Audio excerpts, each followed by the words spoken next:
Assalamualaikum warahmatullahi wabarakatuh. Ketemu lagi dengan saya di channel Mekanik iQuartz, channel penuh inspiratif dan juga edukatif. Pada kesempatan kali ini aku mau berbagi bagaimana cara menyelesaikan problem pada PC 400 LC-8, dimana pada kesempatan hari ini pada pertemuan problem hidrolik yang ke-8, yaitu yang akan saya bahas adalah problem pada arm yang bergerak lambat atau arm low power.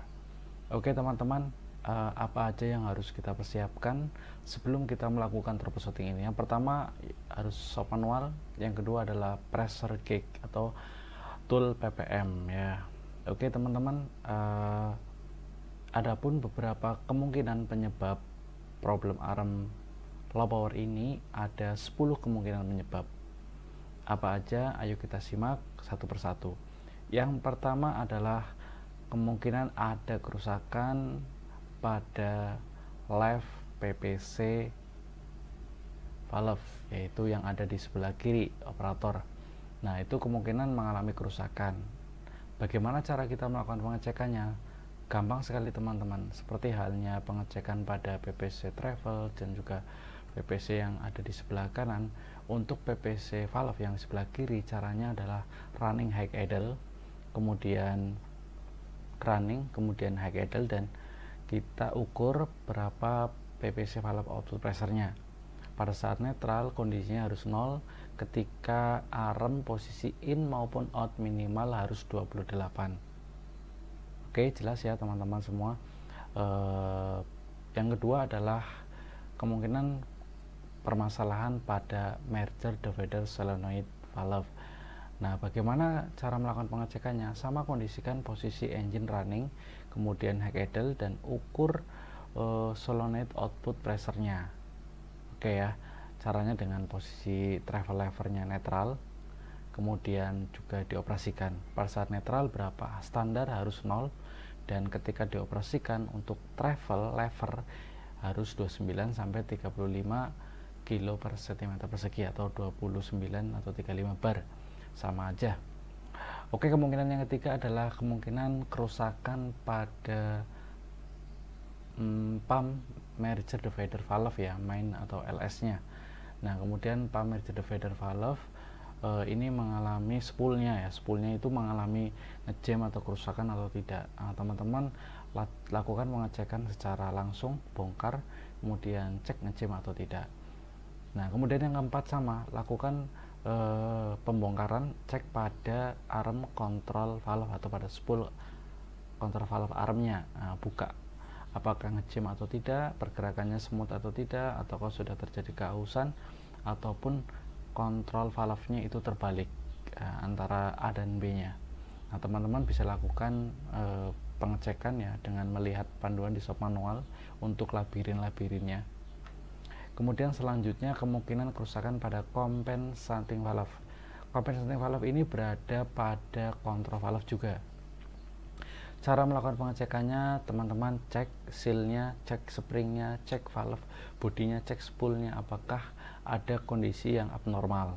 Banyak sekali ditemukan bahwasanya compensating ini sealnya yang sudah mengalami keausan atau sudah kemampuan sealnya kurang baik, sehingga ketika arm dioperasikan arm akan mengalami loyo. Selanjutnya teman-teman yang keenam, yaitu pada kerusakan pada regenerasi valve pada arm control valve ya. Cek juga teman-teman untuk regenerasi valve-nya pada arm control valve-nya, cek spoolnya, kemudian seket atau enggak, cek valve bodinya apakah sudah mengalami keausan, springnya apakah patah atau sudah aus atau miring. Nah, cek teman-teman. Nah, untuk pengecekan item-item ini lebih banyak ke pengecekan fisik ya, untuk komponen-komponen di control valve-nya. Kemudian selanjutnya kita cek pada safety suction valve. Oke, pengecekan pada safety suction valve sama halnya dengan pengecekan yang lain, cek sealnya ya, kemudian cek bodinya, kemudian bongkar kalau perlu. Teman-teman lakukan pembongkaran, Kemudian pastikan yang penting untuk ulirnya itu ukur terlebih dahulu kedalamannya. Apabila melenceng maka nanti akan kita harus jas kembali untuk arm pressernya. Oke ya teman-teman, yang menjadi critical pointnya adalah perhatikan adjustmentnya, safety sectionnya, bongkar, kemudian periksa valve-nya, springnya atau popetnya. Nah itu mengalami kausan atau tidak. Oke. Selanjutnya yang ke-8 yaitu pada quick return valve, pada arm control valve-nya. Periksa apakah springnya bermasalah, valve-nya jam atau tidak, kemudian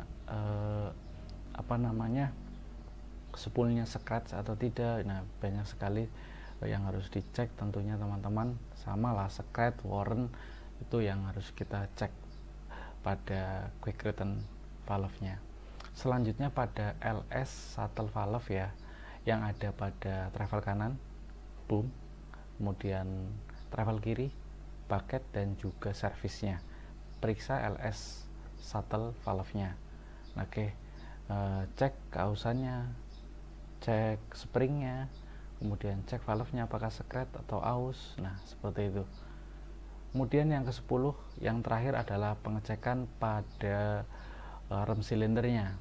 Untuk pengecekan pada arm silinder ini ada beberapa metode yang ada di shop manual di sini, yaitu dengan mengukur internal leak pada arm silinder.